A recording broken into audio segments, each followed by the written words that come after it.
打呼噜，或者在有的地方也叫做大喊，其实不仅仅是睡觉时发出的响声，医学上称之为睡眠呼吸暂停综合症的主要表现之一。它的根本原因是睡眠时上呼吸道它先或阻塞，气流受阻，产生震动声，偶尔出现可能问题不大，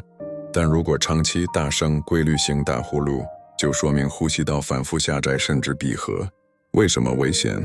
医学研究表明，在呼吸暂停的瞬间，血液中的氧气水平会急剧下降，二氧化碳升高，这会导致交感神经被频繁激活，血压激素升高，心脏承受巨大的压力，长期反复的缺氧会造成心肌损伤，诱发心律失常，容易诱发心房颤动，甚至心室颤动，增加心肌梗塞和猝死的风险。